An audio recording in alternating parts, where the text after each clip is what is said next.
Mama's Boy. It's a very interesting documentary seen on HBO. That's about as much as I have to say about it. Before I go on or off on a tangent, in a manner that is familiar to those who watch this space. I was thinking about this documentary and the discussion I've had at the downtown club discussion, little talk, few lines of communication, or miscommunication. There is this chap there who doesn't make a lot of fuss, but still insists on his openness, on the fact that he is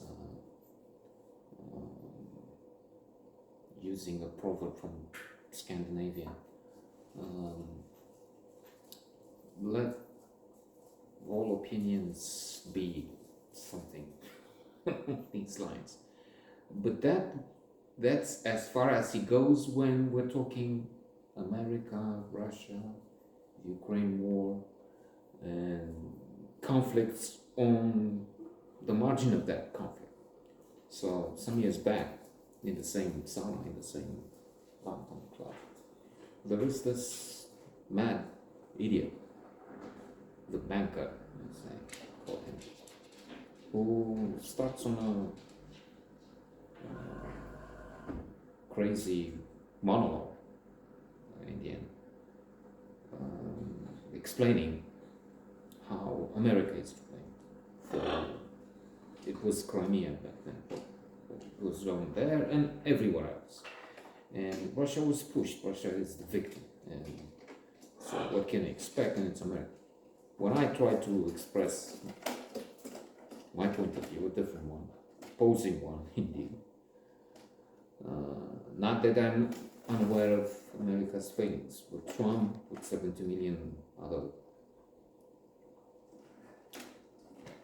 deplorables, it's a clear problem there too.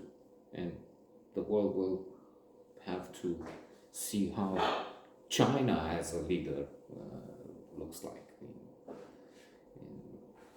the too near future, if things go on this way in America, if they have that big chunk of people, fewer now, but anyway, trying to. So when I tried to, he said, "No, I shut up." That was it. Now we were three, and the other party, the third party of this conflict, was the chap who's so tolerant that, you know, I can see. I mean, I understand the problems of the war and that, but it's more complicated. We have to see what the various points of view. What point of view? You have a monster here. You have a violent. So when talking now, he didn't remember this thing happening, this outrage, some 5 years back or so. Although it was mentioned, I don't know if repeatedly, but a few times, because we meet there and because they're chummy with each other, with these two, and the open-minded fellow is also kind of friendly with me too. So now he was going on another speaking, that he was in Italy, and there was this festival of the LGBTQ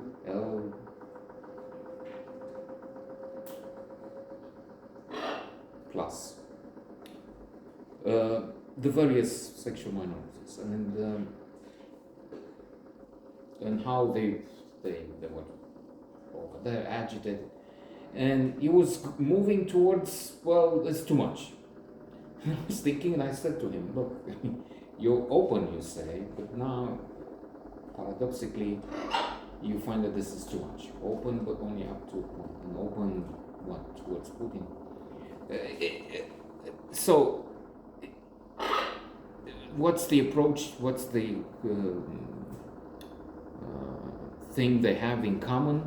Mama's boy and this thing. Well, the parade. The fact that many push back. Many don't come anywhere near accepting gays. They, I don't know if it's hatred, but it's still intolerance. And they still have a problem. Never mind the places in Saudi Arabia, Indonesia, I guess, which outlawed sex outside marriage anyway recently. So you have fundamentalists, Taliban.